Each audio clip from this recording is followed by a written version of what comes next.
Thank you for watching. Subscribe on Deceived Husbands for more stories. As I drove to work, I thought again about the conversation my wife had initiated last night during dinner. This wasn't the first time it had come up, but the frequency of these conversations seemed to be increasing, and I wasn't exactly sure why. This discussion kept coming up, and I didn't understand why it was important to my wife. She wanted me to tell her again how many women I had slept with before she and I became exclusive. She wanted to know if I fantasized about past women or thought about them when we were making love. Obviously, the only answer you could give to that question was a resounding hell no. My wife and I had been married for 6 years, and although it might not have been a perfect marriage, I would have rated our marriage very high in terms of trust, respect, love, sex, and friendship. In short, all the things that I deemed as important in a relationship. I thought my wife felt the same way, and I truly felt we were living the dream: decent income from enjoyable jobs, good marriage, nice house in a good location, and enough money and leisure time to go on vacations and enjoy good wine, food, and entertainment. My name is Joe Anderson, but my friends call me Joey, and my wife's name is Sarah. I'm a 6'0", blonde-haired, blue-eyed man of Nordic descent, although I have enough Irish in me to fuel my occasional explosive anger. But that has been under control since my high school days, having learned through multiple fights that it's better to use words than fists. I was in pretty decent shape, having grown up playing soccer and basketball year-round and having spent a lot of time lifting weights in my basement. I still jogged, played in an adult soccer league, and occasionally played some pickup basketball. My wife, Sarah, had always had a natural sex appeal with sparkling eyes, perfect skin, and lips that would draw you in when she smiled or talked. She had an easy way of making people feel comfortable, and she could get people to talk to her about virtually anything. While she showed friends and coworkers how important they were to her by being a good listener and not judging them on the things they would tell her, this sometimes bordered on flirting or being too open and comfortable with people. But it hadn't ever been an issue for me, and she had a way of stopping conversations before questionable behavior lines were crossed. Sarah attracted plenty of attention because, in addition to her sex appeal and bubbly personality, she had a body that both men and women envied. She was 5'8" tall, with brown hair, green eyes, and an amazing figure. But maybe the crowning achievement was her legs and her perfectly shaped, firm rear.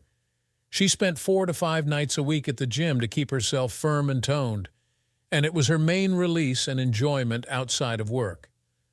I often told her that I had all I could do to not grope her every time she walked by me, and she had no problem with that. When I really thought about it, Sarah seemed to have the perfect personality, at least perfect for me. She had one sometimes annoying fault, and it sometimes generated emotional discussions between her and me, but rarely got to the level of a fight. The problem could be that once Sarah made up her mind about something, she wouldn't let go of her decision. She believed she was right, especially in situations that were not scientific or lacked black and white data. This made her especially stubborn on some issues, and I typically couldn't change her mind once it was made up. We had both married right out of college and had exclusively dated the last 2 years of college. So fair to say that Sarah hadn't experienced a myriad of different sex partners before we got married. On the other hand, I had gone pretty wild my senior year and summer of high school and the first 2 years of college, bedding as many women as possible. I guess I felt lucky that as a 20-year-old, one of my first sexual partners was an older divorced woman who loved sex and had a lot of practice enjoying it.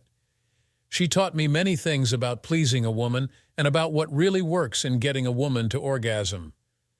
Thanks to her, I felt very comfortable in making sure I was pleasing the woman first, only taking my relief when I felt I had made the experience special for them. I had explained this to Sarah when she asked me how I knew how to please her and give her such pleasure, and she was thankful for what the long list of women had taught me, but jealous that she had missed out on different partners and sexual experiences. In our professional life, I was a mechanical engineer at a company called Tech Solutions, helping design and test the various injection-molded components used in medical devices such as ventilators, pumps, and respirators. I liked the job as it was challenging and not really stressful, and it afforded me enough money and leisure time to pursue other hobbies. My latest hobby was gutting and restoring a 2010 Winnebago B-Class RV that Sarah and I could take on week-long trips up the coast or to the mountains. Really, there was no limit to great choices. Sarah was a CPA and had a good job with one of the top 5 national accounting and consulting firms. This, too, was good pay, not overly stressful, and had some travel involved, occasionally accompanying a junior CPA on a company audit to ensure they were covering all the bases correctly and that they were trained in the company's corporate way of providing customers with good service and insightful reporting. Sarah had been on a few trips in the last month with a new young employee named Jake, who had just graduated from school and had now begun his 3-year stint to qualify and test for the CPA designation. Sarah had once talked about how hot, confident, and outgoing he was after their first trip, but she hadn't said much about him since then. Our life continued with me spending more and more time on the RV, and as I was getting closer to completion, my excitement to hit the road with Sarah increased. I did notice that Sarah wasn't that outwardly excited about the whole thing, and it somewhat concerned me, but I figured after 1 or 2 shorter road trips, she would love it. I also noticed that Sarah wasn't quite as bubbly, outgoing, and open in her communication and relationship with me. The sex was still great and hadn't diminished, and a few times in the last few weeks when Sarah came home late from work, she had practically ripped my clothes off and dragged me into bed. The last time this happened, I noticed her panties were wet when we got undressed, and I could tell something was really making her incredibly horny. After one of these intense love-making sessions that had occurred right after work, I went down to start making us dinner, and Sarah jumped into the shower. I decided that things were off in a few ways the last few weeks, and I was going to ask Sarah about it when she came down to eat. Sarah sat under the hot water in the shower and felt great about the lovemaking that she and I had just had, but a cringe of guilt and apprehension also came to her. She had been going to lunches and the occasional happy hour with her coworker Jake, and most recently, she allowed him to talk her into going to dinner and dancing. She knew this was pushing boundaries farther than she should be allowing, and she knew that their conversations were getting more and more flirtatious and crossing the line of what a married woman should permit. Hell, even here she was kidding herself. She was obsessed with this secret liaison and the idea of sex with a different man. She knew she was very physically attracted to him, and she knew she had made a decision in her mind last week to have sex with him. I deserve this, and it's going to help me get this obsession out of my mind and get me back on track in my marriage, she thought. I had had a ton of sexual partners, granted all before we had decided to be exclusive, and she knew I would never cheat on her. But she had made up her mind to have one weekend of sex with Jake, and she had been trying to decide how to discuss it with me. She loved me so much and never wanted to hurt me, so she would never do anything behind my back. But she reasoned, this is only sex, only one time, and if Joe loves me as much as I know he does, hell allow this, and we will get past it and be stronger than before. She only hoped she wasn't kidding herself. When Sarah came down to the kitchen, I had made some shrimp salads, some cornbread, and had poured a couple of glasses of wine. When she sat down, I said, Sarah, we need to talk about something, and I'm not sure how to start. Joe, just go ahead and say what's on your mind. I love you, you love me, and we can tell each other anything. I also need to talk to you, but why don't you start? That sounds a bit ominous. How many marriages begin their ending with the "we need to talk" opener? Don't be silly, Joe. This isn't anything bad. This is something that will be good for me, and I'll make it really good for you too. Well, I'm not sure how to say this or what I am trying to ask, but Sarah, something is off with us.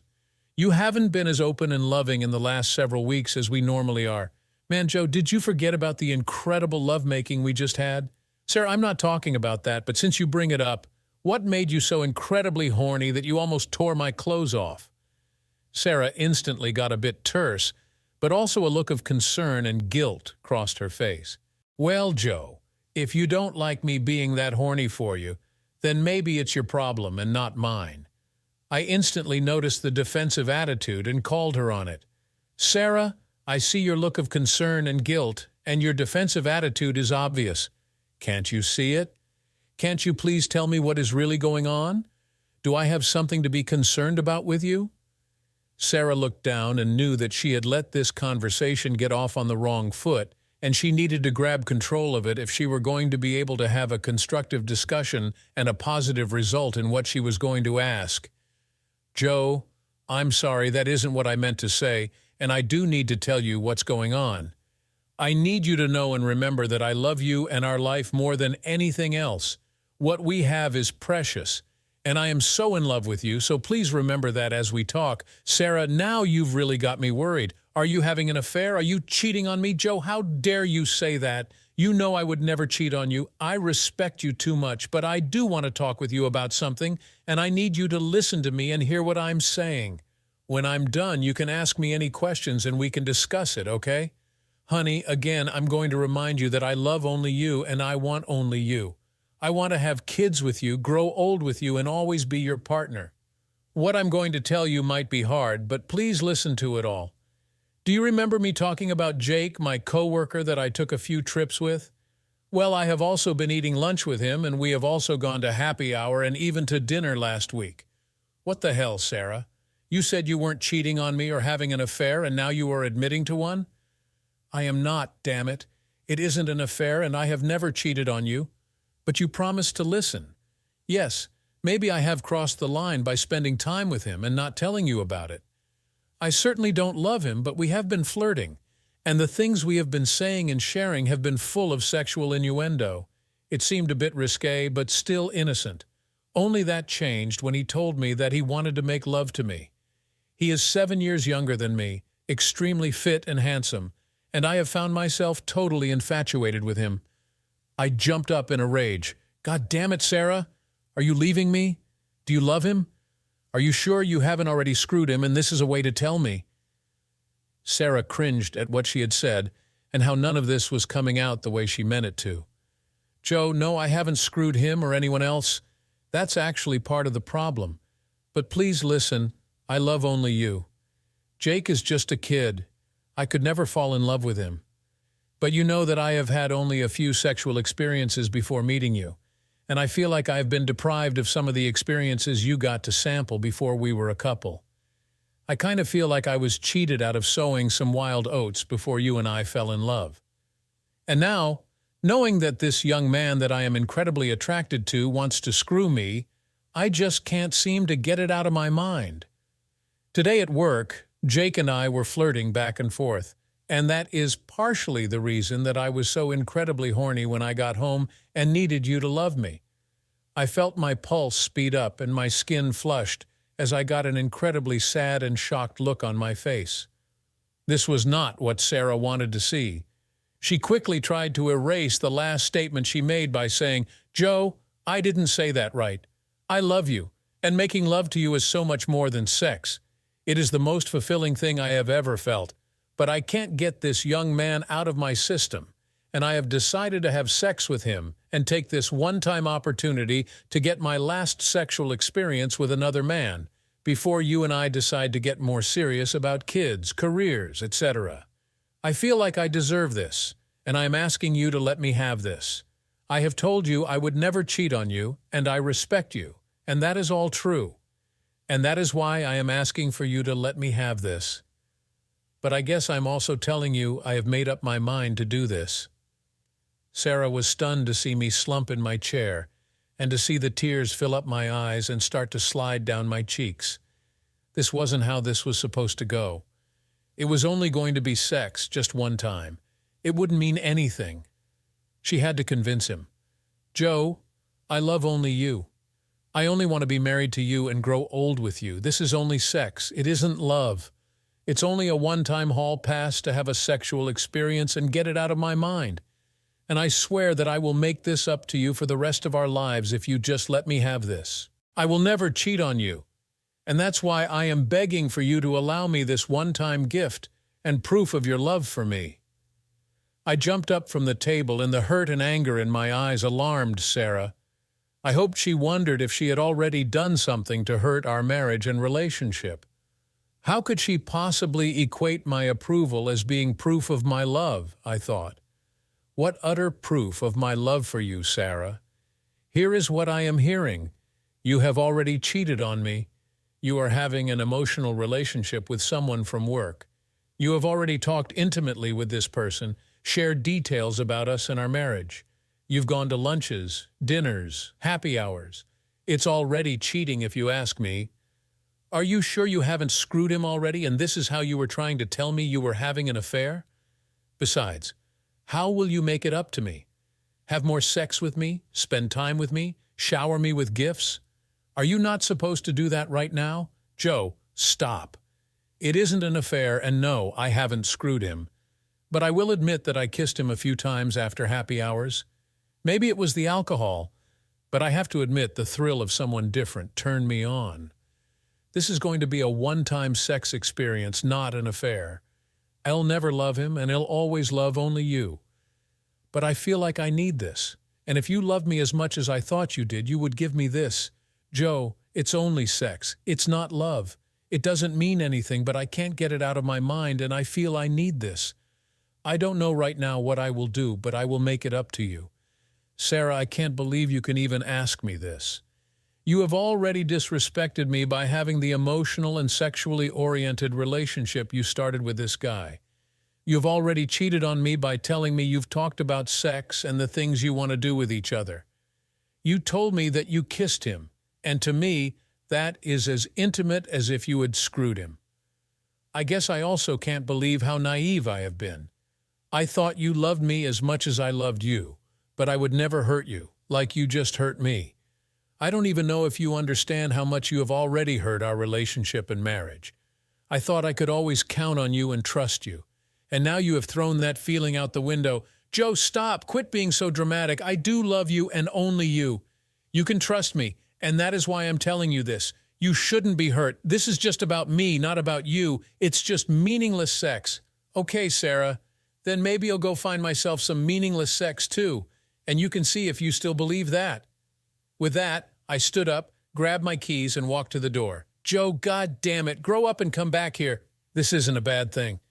This is going to make me better after this and allow me to give you more love and attention in our future than I ever have. Screwing a man who is not your husband will make you better?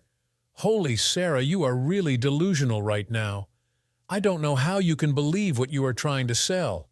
I don't know how you can say you love me and then treat me like I am just supposed to suck up your infidelity and get over it. Well, guess what? I will never get over it. If you go ahead with this, we are over. Do you understand that? With that, I started to cry and ran to the door, out to my car, and was backing out of the driveway before Sarah got to the door and called to me. Joe, no! Please come back and let me show you how much I love you. We can get past this, Joe, and it will be good for me, and I'll make it so good for you. All I could do was just look at her with extreme sadness and pain through my teary eyes as I drove off into the night. It will be good for me. What the hell? This is unbelievable. God, what do I do now? Sarah sat stunned, depressed, and now worried. God, how did I screw that up so bad? Why doesn't he understand how much I need this and that it won't do anything negative to our love and relationship? But deep down, she knew that it already had. They had never had a fight like that. Joe had never walked out on her, had never questioned her love for him, and now she questioned his love for her. She didn't want to admit that she had already done damage, maybe major damage, to her marriage. But she had also already agreed that this Saturday, Jake would pick her up, take her to brunch, and then they would check into the Hilton and have sex all afternoon. They would then go out to dinner and dancing, come back, and have more sex likely Saturday night and hopefully Sunday. She planned on having as much sex with him as she could before she came back Sunday night and dedicated herself to her marriage and to Joe. Certainly he will get over this, she thought. I know he is hurt right now, and I really didn't explain this very well, but it was so wrong of him to accuse me of already having an affair and being so angry at what I felt I deserved and needed. Her mind was made up, and she was convinced that Joe would get over this and they would move forward together to even a better relationship in the future. After 2 hours and no word from Joe, she started to get really concerned. He was not in a good mental state when he left. She thought for sure he would call her, and they could make up, and he would come home, and they could make love, and she could show him her love for him. But with no call and no text, she tried calling him. He didn't pick up, so she left him a voicemail saying, "Joe, I am sorry that you took this so dramatically, and that this hurt you. Please don't be hurt. I love only you and want to be with you forever. This isn't about you and me. This is just me getting something that I never got in my past and working this out of my system. Please understand and come back to me." She got ready for bed, checked her phone again, and had no response from Joe. She laid down on their bed and drifted into a fitful sleep. I cried as I drove over to the Hilton in the next suburb and checked in for the night. Then I ended up spending way too much time in the hotel bar, getting hammered and falling into bed later that night. I ignored the calls and voicemail from Sarah, still shocked and in disbelief that she thought this was okay, and that she could profess her love for me, but still insist on having sex outside of our wedding vows. I knew how incredibly stubborn she could be when she made up her mind, but this wasn't one of those times when I could acquiesce and let it go. This was a marriage-ending mistake, and I had to convince her of that before it was too late. But was it already too late? Even if I convinced her to say no this time, how long would it be before she went ahead and did it without telling me, going behind my back? That would for sure be the end of any trust, respect in our marriage. But by the same token, I knew that if I let her do this, I would never feel about her the same way again. And if I said yes, how long would it be before she met another guy that she just had to get out of her system? And would she at some point resent me for letting another man take her and not standing up and demanding that she belonged to only me? There were no good options, and I started to feel that this was already the beginning of the end. I finally decided that my only hope and option was to talk her out of this and get her to go to counseling with me and see if we could get to the bottom of what was driving this need for her to have sex with another man. Saturday morning, Sarah woke up, moved over to cuddle with Joe, and gasped as she realized he hadn't slept in their bed. She figured maybe he was in the guest bedroom or on the couch, but after looking all around the house and seeing that his car was still gone, she figured he never came home. That had her extremely upset. She went to her phone and saw there was no text or voicemail.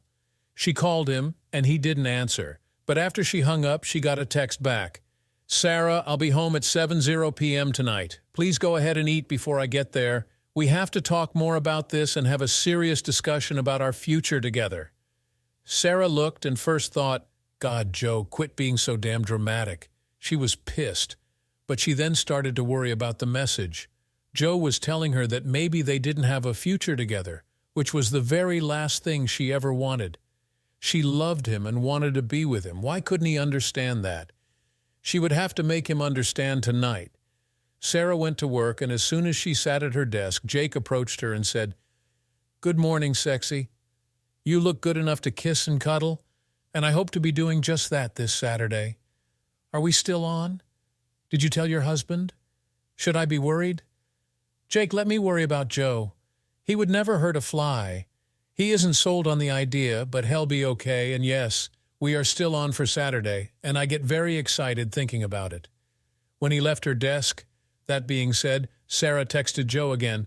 "Joe, are you okay? Please know that I only love you. I only want you, and my future with you is going to be better and better." After 1 hour, I texted with a sarcastic, short 2-word response. "Yes, sure." She was getting mad at how immature Joe was being about this whole thing, but she was also sad at how much this was hurting him. She had convinced herself that she would more than make this up to him, and he would be so happy with the love-making and attention she would give him that in no time at all, things would be at least as good as they had been, if not better. Saturday, I called in sick from work, and after I knew Sarah had left, I went back to her house, got my tools, and finished up some of the details on the RV. I got the solar panel mounted and functioning, finished all the electrical and Wi-Fi connections, got a new cassette for the toilet, filled up the tanks with water, and basically knew that I could finish the cabinetry on Sunday and it would be road ready. The work kept my mind off the constant pain and sorrow I was living with.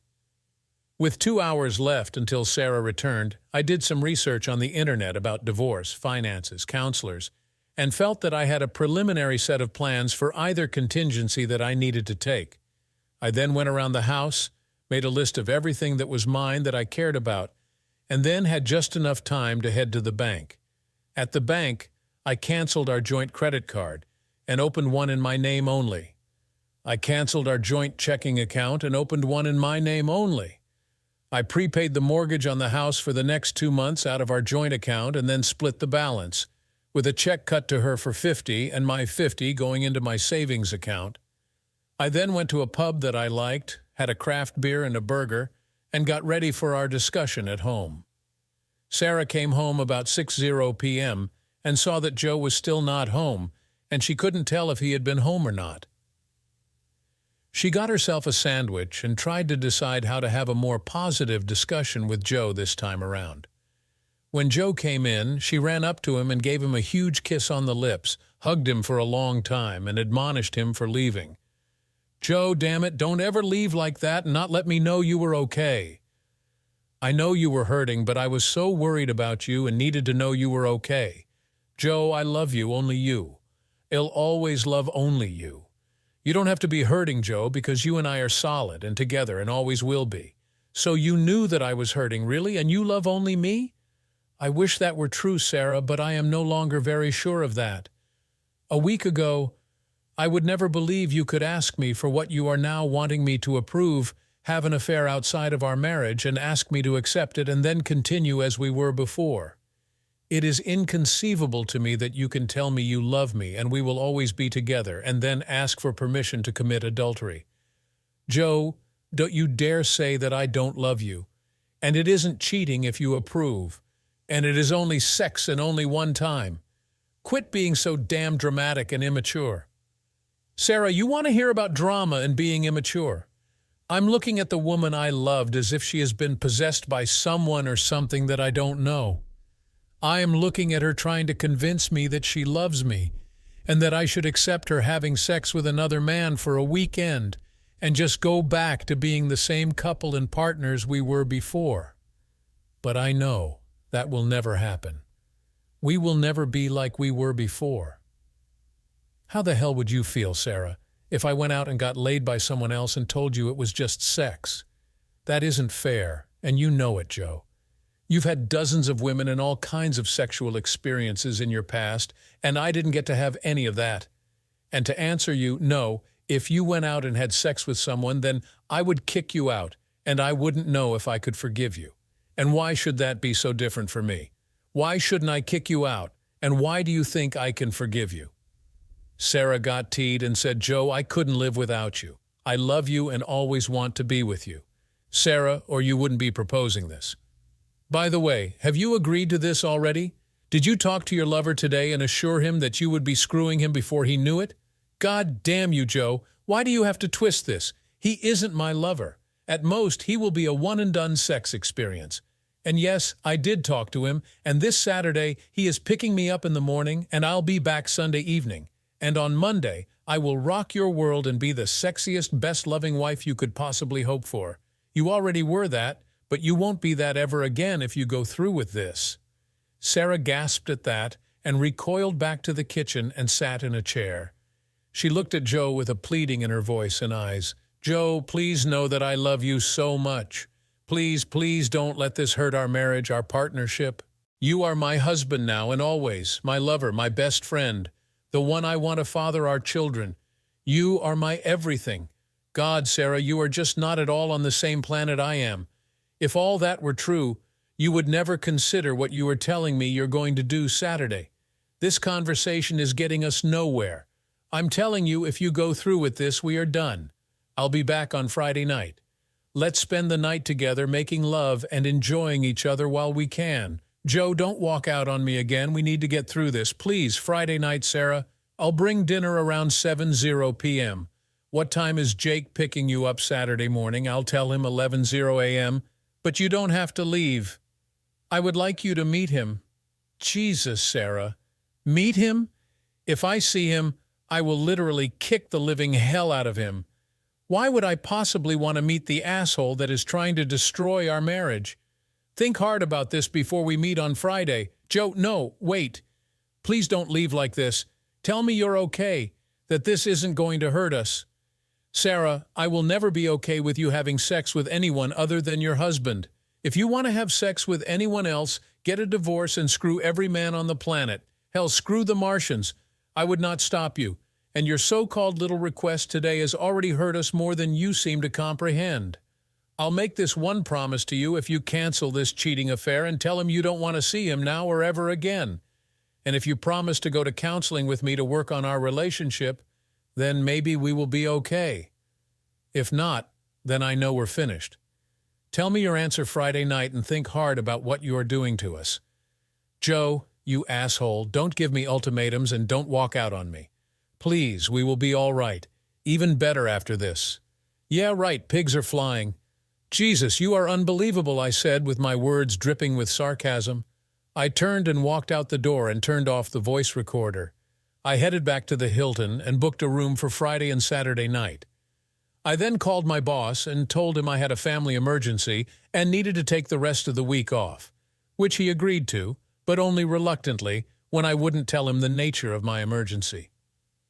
Sarah slumped over and put her head on the table after Joe left. How could he be so damn stubborn about this, she thought. She was sure he would never leave her. But had she and he already done severe damage to the relationship? And if that was the case, would going ahead with this make it any worse? She was committed to the idea of being with Jake. She had a longing and lust for a sexual tryst with him that was so obsessive she couldn't seem to let it go. She decided that she would compromise with Joe and tell him she was going ahead with the weekend, but that she would gladly attend and participate in marriage counseling with anyone he chose after that. She dragged herself up to bed and lay in the bed with her thoughts racing. Joe was her world, and this was what she was doing to him, the pain, the anger. It was as hard on her now as it was on him. Did she really need this? But she felt trapped. She had already decided she did need this, and she had already committed. She was convinced that Joe's arguments were unreasonable.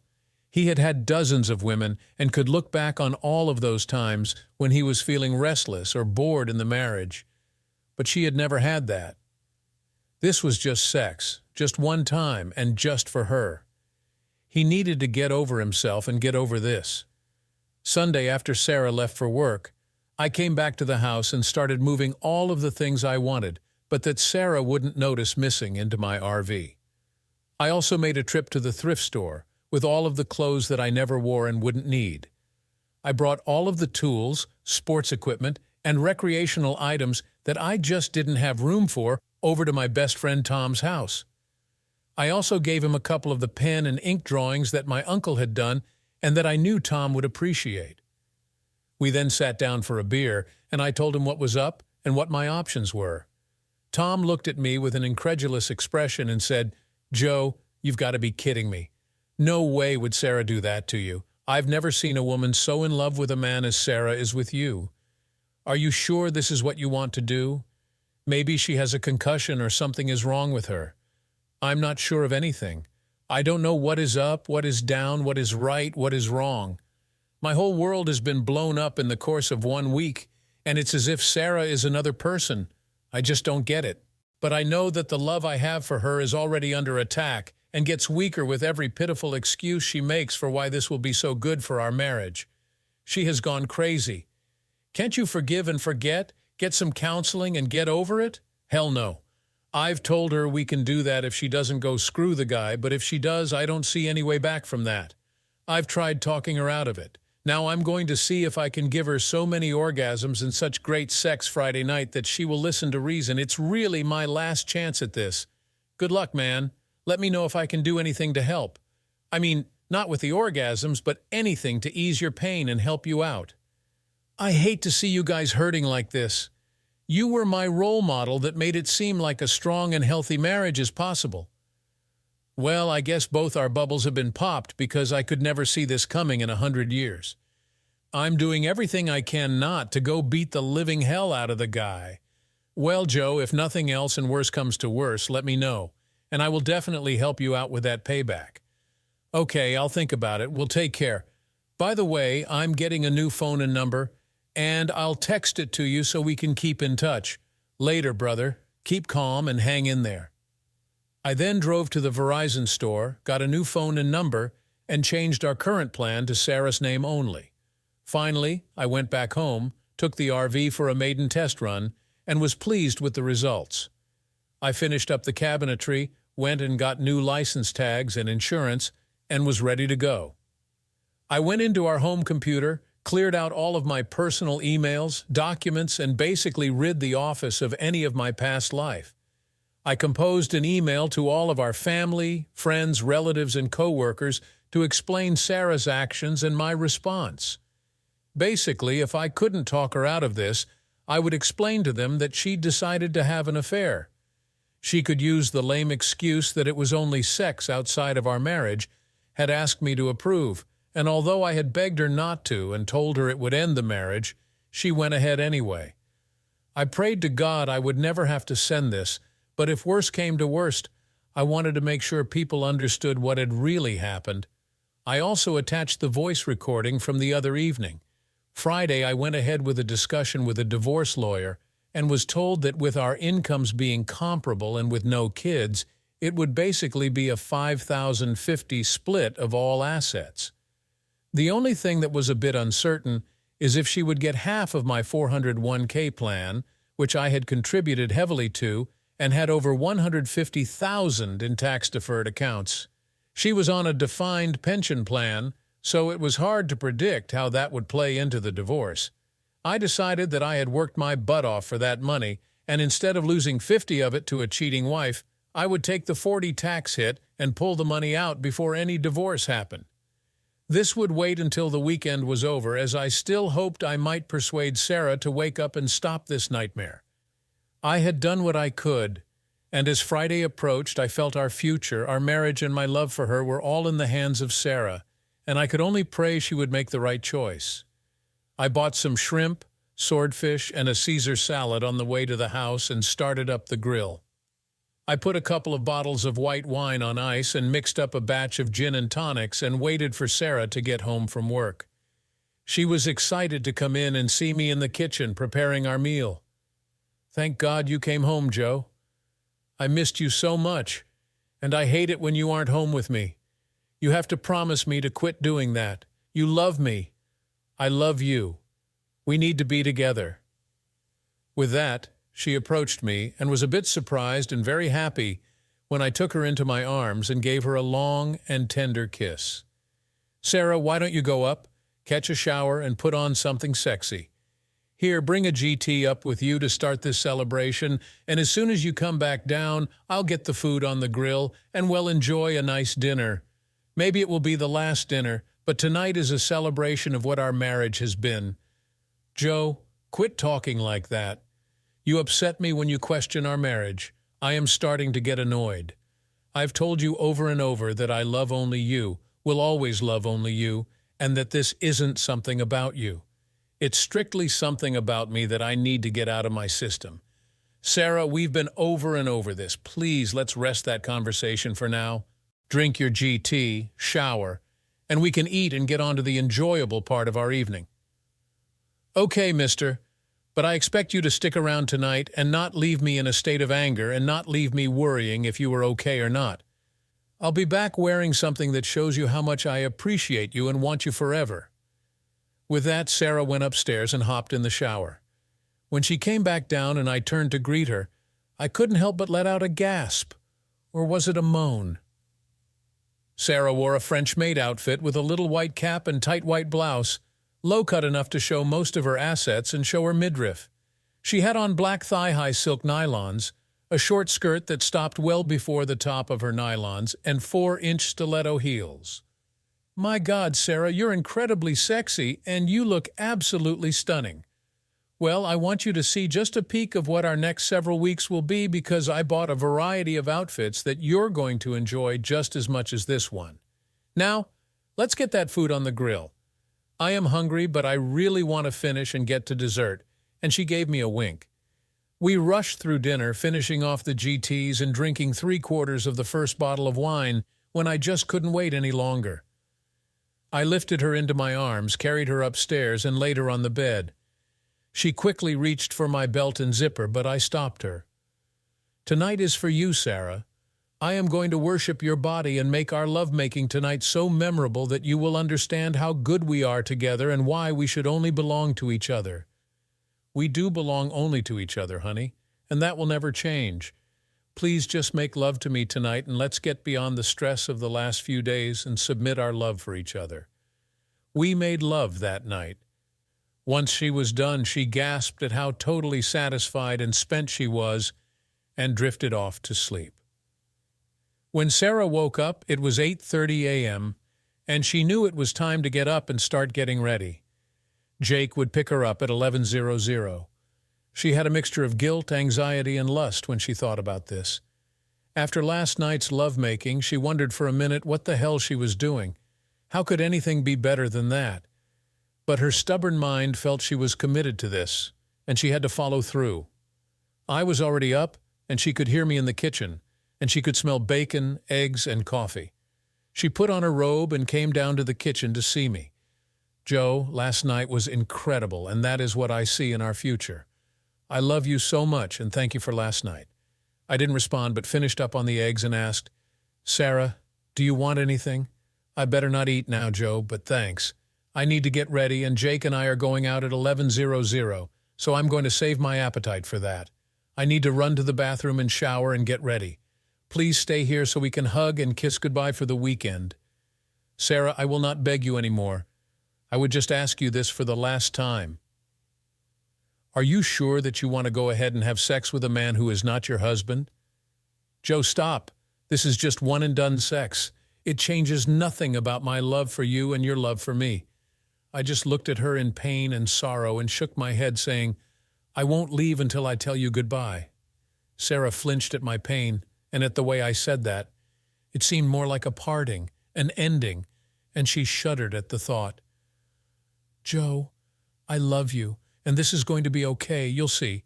This just needs to get out of my system. Never forget that you and I will be together forever, and we will be better and stronger in the future." "Yeah, right, Sarah. I am so incredibly sad that you can even believe that." She flushed at my comment, and tears started to come to her eyes as she turned and ran to the bathroom. How could he keep being so dramatic and not just get past this? Let her have this one-time fling, and then they could move on with their lives, and she would spend her life dedicated to making up to him for this gift he was allowing her to have. My God, she thought, this has changed Joe, and I'm going to have to really work to take his pain away. I know hell come around. He loves me so much and has always given me what I want and need, and this will be no different. She showered and applied her makeup, taking care to wear a sexy but not over-the-top dress, thigh-high stockings, and heels. When she came down with her weekend bag, it was already 10:30, and her time was short. When I looked at her dress to meet another man, it was as if she had plunged a knife into my heart. "Sarah, you're okay, right? You know how much I love you, don't you? And you love me, don't you? Didn't last night show you how we can get past this and how great our life will continue to be? Sarah, I wanted last night to be very special for both of us. It was a celebration of the marriage we had, and I wanted our last time together to be a memory that we could both carry for the rest of our lives. Joe, God damn it! Don't say our last night together. That is cruel. And you are trying to make me feel guilty for one meaningless weekend of sex that I need to get out of my system. Of course we will be together, and we will be better than ever." She moved to kiss and hug me, but I turned away and held her back. I looked into her eyes and said, "Sarah, our night is over. You chose a weekend of meaningless sex over your husband. These kisses don't matter anymore. Joe, just stop it. It's not like that. This is one and done, damn it, and I deserve this. You have history with dozens of women that you can fantasize about, and I have nothing. I have this strong physical need to have sex with this man and get this out of my system. It isn't love. It says nothing about our relationship or how much I love you. Yes, Sarah, this is one and done." Before Sarah could respond, they could hear a car pull into the driveway and honk. "Joe, You need to quit all of this drama, damn it. I'm going to be back to you on Sunday night, and you will still be my only love and my life partner." The horn honked again, and Sarah said, "Should I let Jake in and introduce him to you so that you realize he is just a kid who I am physically attracted to and not a threat to the love I have for you?" I looked at her with pain and anger, took a deep breath, and with the most calm voice said, "Don't even think of letting him in here, or he'll break his nose, his jaw, and crush his balls. He'll rip his penis off and shove it down his throat. I would enjoy every second of him screaming in pain." Sarah shrunk back in shock. She had never seen me approach anger like this. That would allow me to lose control and be violent. "Please, Joe, please let this go. Let me have this one and done, and I'll be back home to love you forever." She picked up her bag and walked to the door, turning to give me a smile. But the pain and sorrow on my face gave her a major jolt of fear for what I might do to myself, and guilt for the pain she was causing me. But she blew me a kiss, smiled, and said, "Joe, Sunday night and beyond, I will be the best wife and partner you could possibly hope for. I love you. Goodbye." I waved my hand. She stood there for a second, thought something, and with that walked out the door. I sat in a kitchen chair and cried. I felt I had done what I could to stop this marriage-ending sexual affair, but Sarah seemed to be in a separate reality of her own, rationalizing that this would be good for us and something that she had to have for herself. After 30 minutes of crying myself out, I got up and started to move everything on my list of belongings that I wanted to the RV. I started in the bedroom and noticed that Sarah had left her wedding rings in the bowl on top of her dresser. I put them in my pocket as my sorrow began to turn to anger and started to grow. 2 hours later, I had taken all of the things that were important to me. The paintings, sketches, and sculptures my uncle had bequeathed to me were carefully wrapped, boxed, and put under the RV's queen-size bed. All the clothes I was going to bring didn't fit, so I did another quick sort and threw the rejects in the garbage can in the garage. I walked around the house with my anger and pain seething. I saw our wedding album with 40 pictures from our wedding 6 years earlier. Looking at the album used to give me joy and a sense of calm and peace, but now it only intensified my pain and made me angrier. I ran to the garage, grabbed a box cutter from my leftover tools, and ran back into the house. On every page of photos, I cut a deep X through the plastic in the picture. On several of them, I took out the triangle portion of the photo that held our faces and threw them into the fireplace. I went over to the desk and wrote my final letter to Sarah, with tears streaming down my face and landing on the letter. I finished, put the letter and the check for Sarah from her half of the joint savings and checking accounts into an envelope, and wrote her name on the outside. I set the photo album and the letter on the kitchen table and took off my wedding ring and set it on top of the letter. Finally, I set up the email I had composed to all of our friends, relatives, and contacts with a scheduled mailing date of Monday 9:00 a.m. I would be long gone by then. I turned and walked out the door, got into my RV, and drove away from my old life. It was now mid-Saturday afternoon, and Sarah and Jake had enjoyed brunch together and were checked into the hotel that Jake had booked for Saturday and Sunday night, hoping he could convince her to stay over both nights, but at least avoiding a Sunday checkout time. They slowly undressed and laid in bed, and Sarah could feel her excitement as she saw another man naked, aroused, and lusting after her. He brought her to the bed and kissed her a few times and then tried to go straight to sex. She told him, "Relax, Jake, take your time. We have all day today and tomorrow to enjoy this. How about you go down on me and get me warmed up?" "Sarah, I don't do that and find it kind of disgusting. Here, let me get you warmed up." With that, he jammed his fingers into her for a few minutes, and although it wasn't what she considered pleasant and certainly not sexy, he quickly got to work in the missionary position. He grunted through about 2 minutes of fast strokes and yelled out, "I'm going to climax. Do it with me, Sarah." With that, he was done. He rolled off and laid back on the bed. Sarah laid there in disbelief. She wasn't even close to a climax and, for that matter, was barely aroused. Jake jumped up and ran to the bathroom, saying he needed to clean himself up and would bring her a washcloth. She just turned away from the bathroom and wondered what the hell she was doing. And what had she done to cause this kind of pain to Joe for something that was truly turning out to be more meaningless than even she thought it would be? She grabbed her cell phone that was on the side table of the bed and quickly composed a text to Joe. "Joe, my love, please know that I love only you. Please tell me that you are okay and that you love me too. I can't wait until I see you again." Jake came back out, and being young, he was ready to go again. They had sex 3 times that afternoon, and although she finally had a climax the 3rd time, it was actually her own effort. They got up, got dressed, and went out to dinner. Dinner was awkward with small talk and no real connection either physically or mentally between them. The magic she thought she felt before was gone. They did some dancing after dinner, but it was like dancing with her brother or uncle. The physical attraction she had convinced herself was so strong had disappeared. Although Jake wanted to go back to the room quickly, she kept ordering drinks and putting him off until both of them were very drunk, and even had trouble negotiating their way back to the room. When they got there, she just quickly stripped off her clothes, collapsed onto the bed, turned away from Jake, and went to sleep. In the morning, she woke up with a hangover and could feel Jake snoring in bed beside her.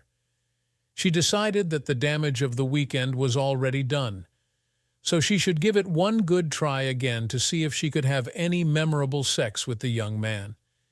She tried to give Jake a morning blowjob. She was bound and determined to try and get him turned on enough to do something exciting to her in bed. Jake woke up, was enjoying it, and without warning finished in her mouth. She gagged a bit and spit out some of it. She moved up to him and said, "How did you like that, baby?" She moved in to kiss him, and he said, "Oh, gross. I'm not kissing that mouth. Can you please go clean up and then come back to bed?" She grabbed her phone in disgust, went into the bathroom, and locked the door. She got in the shower, washed herself as if trying to wash off the plague, dried off, and sat down on the toilet. She grabbed her phone and saw that Joe had not responded to her texts. She tried calling him, and it immediately rolled to voicemail. She sent him another text saying, "Joe, I love you. Are you okay? Please tell me you're okay and we can get past this. This has turned into a meaningless and miserable mistake, and I know I want only you forever. I'll be home as soon as I can, looking to hug you and tell you how much I love you. Please let me know you are okay." She talked Jake into going down for breakfast, and then as they were finishing up, she said, "Jake, this was a mistake for me. I only love my husband, and this weekend with you has shown me that no one can compare with him in my eyes. I am going to go up to the room, pack my bag, and leave now. I'll get a cab. I don't want to see you again for lunch, happy hour, or dinner, and would appreciate it if we could avoid each other at work. I'm sorry, but this was just a major mistake. Well, screw you, bitch. You're the one who wanted this so badly and talked me into it. Go ahead and run back to your husband and try and forget how great the sex with me was. There are plenty of women better looking than you that would love to get a crack at me. Jake, you are just a boy, and you don't have a clue how to please a woman. Come out of your delusion."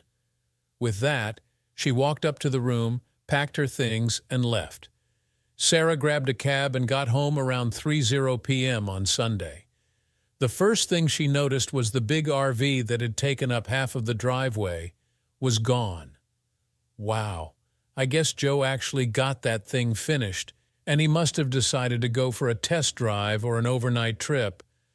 I wish I could have been here for that maiden voyage, and am bummed out and surprised he didn't wait for me. As she entered the house, she sensed rather than saw that something was different. The first physical change she noticed was that the oil painting of the waves crashing onto Moonlight Bay and the sketches that Joe's uncle had painted were no longer hanging above the fireplace. She looked around and saw that many of his other drawings and paintings were gone, as were the sculptures of the bison his uncle had sculpted that sat on the mantel. "Oh no, Joe, what have you done?" "I'm home," she screamed into the house, even knowing that no one was there to hear it. She pulled out her phone and saw that Joe still had not yet responded to any of her texts. She called his phone, and when the Verizon voice immediately responded, This cell phone number is no longer in service." She let out a scream and sank to the floor. "Oh God, no, what have I done? Oh Joe, how could you do this? How could you leave me like this?" She got up, trying to slow the stream of tears and gasps coming out of her body, and moved as quickly as she could to the kitchen. She fell to her knees again as she saw Joe's wedding ring sitting on top of a letter to her that laid on top of their wedding album. She sank into a chair and picked up and stared at the ring, unable to believe what was happening and what this all meant. She ripped open the letter and started to wail as she tried to read it through. "Sarah, as you can guess, this is my final goodbye to you. Perhaps I am a coward, but I couldn't trust myself to face you after you walked away from me and our marriage. I found your wedding rings in the bowl on your dresser and knew it was a perfect symbol for how you left our marriage behind. You left knowing that if you wore the rings, you would have to admit you were cheating, and it would ruin your idea of a free pass for the weekend. I think you believed without a doubt that you could screw somebody else and come back to me and have our marriage be the same as it always was. I honestly don't know what you were thinking and how you could possibly think it was going to be okay to break our wedding vows, to humiliate and disrespect me and our marriage, and to think it was just a meaningless, harmless little weekend sex session that shouldn't at all affect how I feel for you. But the reality is, it meant everything. It showed me that your love for me, if indeed you really did love me, was nowhere close to my love for you. It was nowhere close to what I deserved and what I was naive enough to think I had. You hurt me more than anyone has ever hurt me. You took my love for you, pulled it out of my chest and stomped on it. You cheated on me the first time you started flirting with your lover at lunch and happy hour. You sealed that cheating when you started kissing him at happy hours and dinners and thinking that was okay. Then you gave my love the death blow when you thought that I would be okay with you having a sexual affair. How could you possibly believe that you deserved it, and that if I loved you, I would give you this? I don't know how your mind got to that warped idea, and I did everything I could to pull you back from the cliff, but you ignored me. I told you our love, our marriage, our friendship could never be the same, but you called me immature and overly dramatic. I told you that if you stopped this weekend fling right now before it happened, we could get counseling and work on saving our marriage, but you blew me off. I told you that our last night of incredible lovemaking was the last time we would ever be together if you went through with your weekend affair, but you chose to ignore me and assumed I would fall into line and be there for you no matter what. I really don't understand how you could ever think I would be okay with this. It's like you really didn't know me at all, and evidently I didn't know you, because I trusted you and would have never thought you could destroy me as you now have. I could never be in a relationship without trust, and now my trust in you has been completely broken. I couldn't love you again, wondering if you were thinking about me or fantasizing about some other lover when we made love. As soon as you walked out the door, you took all of the love, respect, trust, and friendship you claimed to have for me and washed it down the drain. I could never forgive you for that, trust you again, and even be friends with you. I have to cut you out of my life just like you cut my love out of my chest. A couple of practical things to tell you: I have split up all of our assets and paid the mortgage for the next 2 months. Your 50 of our joint accounts is the check I enclosed in this envelope. I have canceled our Verizon joint account as of Monday. You will have to get your own. I have canceled our insurance and our joint credit cards. You will have to get your own.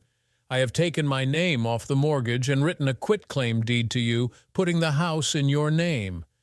You can do what you want with it, sell it, or live there. It doesn't matter to me, as it is not my home anymore and I'll never be back. I sold my car, and as you can see, I have left in the RV. Sometime down the road, I will pawn your wedding rings for gas money, and at least they will have served some purpose. I should tell you about a couple of things that I did in my anger and pain despite you and your destruction of my love. As you can see, I took a box cutter to the wedding album, and you'll see some pieces of the photos sitting in the fireplace.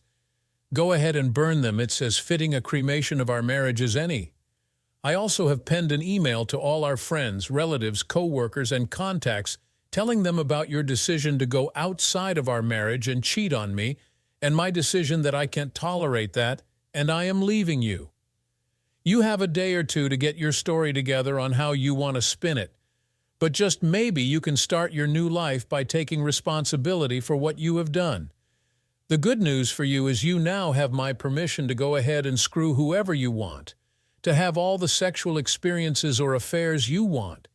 It would be nice if you didn't pick married men because you've already screwed up enough lives, but go ahead and try and find whatever it was you were looking for that caused you to throw us away like yesterday's newspaper.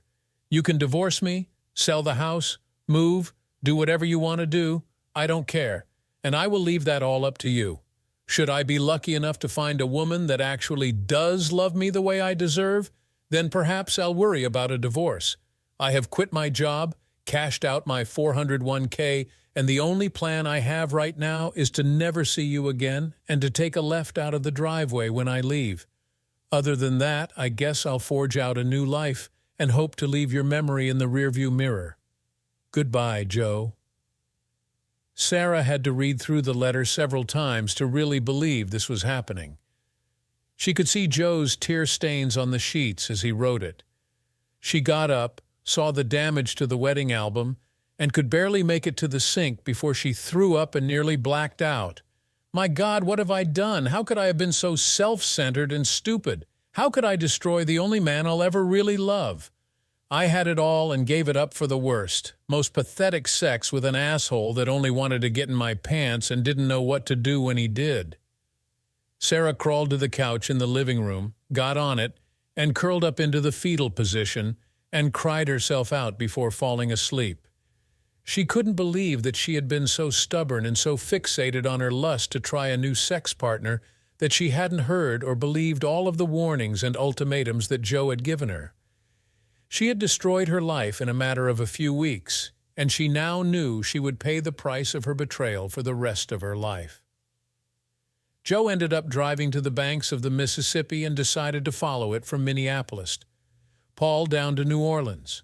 When he got there, he would decide to take a left or right. The long driving hours were fraught with thoughts of Sarah and whether he was doing the right thing, but he decided that he wouldn't make any decisions about that for weeks to come.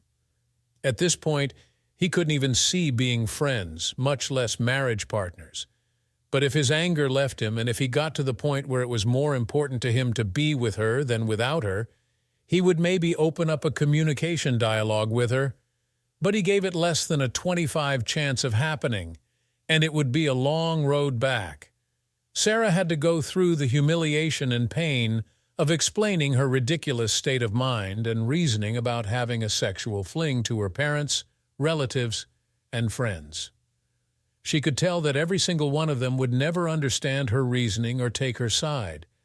She now really couldn't understand her reasoning either, much less explain it. She had to admit how horribly she convinced herself that the fling wouldn't affect them. She had to explain how she just didn't understand, until now, the way it would destroy her marriage and how much it had destroyed her only love. She had to take responsibility for being incredibly self-centered and stupid about how important her fidelity would be both to Joe and now to her. She could see how she had lost her family and friends' respect for her and how they started to back away in their relationships with her. Sarah called Joe's best friend Tom weekly, pleading with him to give her Joe's location, his phone number, or tell her anything about him. She begged him to tell Joe she loved him, had finally understood and taken responsibility for her cheating on their marriage, and would do anything to get him to talk with her again. Tell him I love him. I miss him. I screwed up badly and really understand that, and I'll do anything to get past this if he will let me try. I'll never divorce him and tell him I am committed to our marriage vows and will not date or have any male relationships while we are still married. She waited every week hoping for a call or response, but it never came.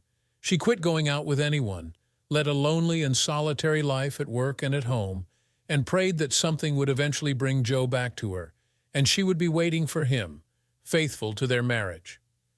About a month after Sarah's affair, Jake's doorbell rang. And when he answered the door, there was a man in a ski mask with a police baton that quickly beat him twice in the head and neck until he collapsed, and then, when he was down, kicked him several times in his crotch. As Jake lay there in pain, the attacker told him that he should learn to never mess with married women, and then turned and walked away.